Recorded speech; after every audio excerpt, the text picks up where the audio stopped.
I just wanted to give a big shout out to Daniel, Sam, and Mo Money Investing. Two very strong, powerful apes with diamond balls of steel.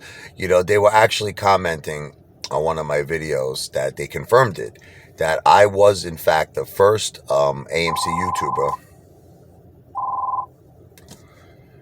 They confirmed that I was the first AMC YouTuber that actually called out Lou for the con man fraud that he is. You know, I don't know if you remember this, but Lou in the very beginning was like Al Capone type. He was like untouchable. Like he just gave off this persona that he was like some sort of a street tough guy, like a street fighter, like a gangster. And I just, no one messed with him. Nobody messed with him. And I immediately, I mean, when he said what he said about Clove, that's what did it for me.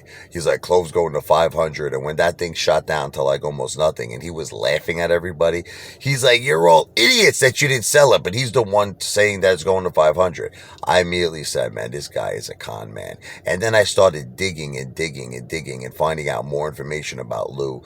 Then I found out like there was this video that was in, I guess like Spanish or something. And it was like saying that he was arrested for fraud in the, Dominican Republic.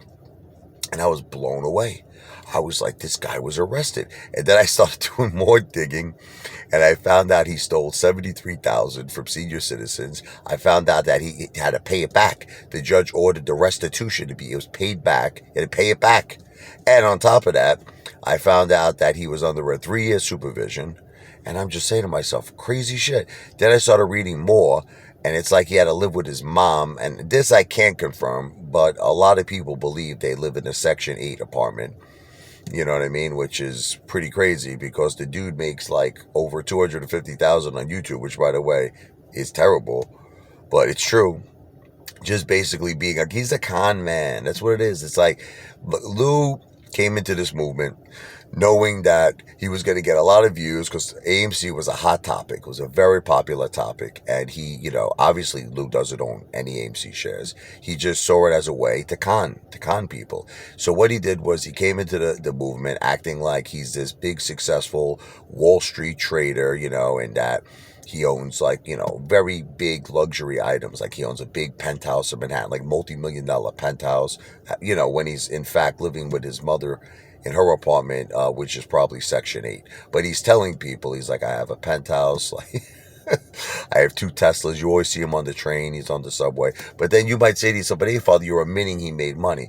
He made money, but the thing is, because his life was so like basically effed up, he had to pay back that restitution. So a lot of the YouTube ad revenue went to that.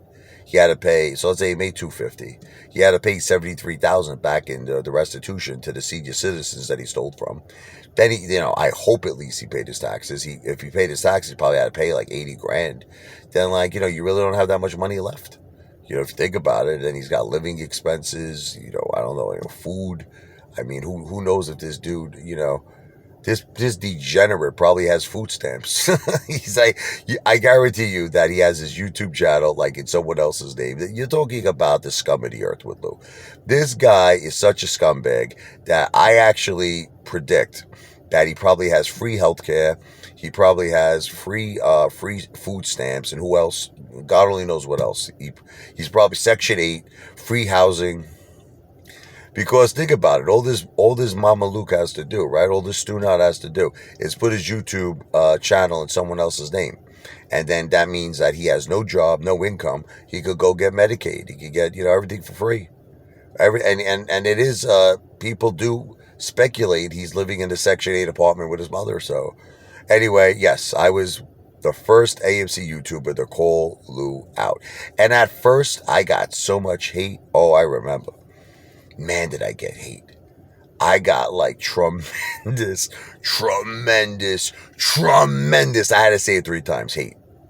But now as time went on, a lot of people started catching on that the Apefather was right about Lou. And now there's like, what More Money Investing was saying and Daniel Sam. Now there's an army of us. And I like to call it the army against J. Lou, or whatever you want to call it. Army against Uncle Festa.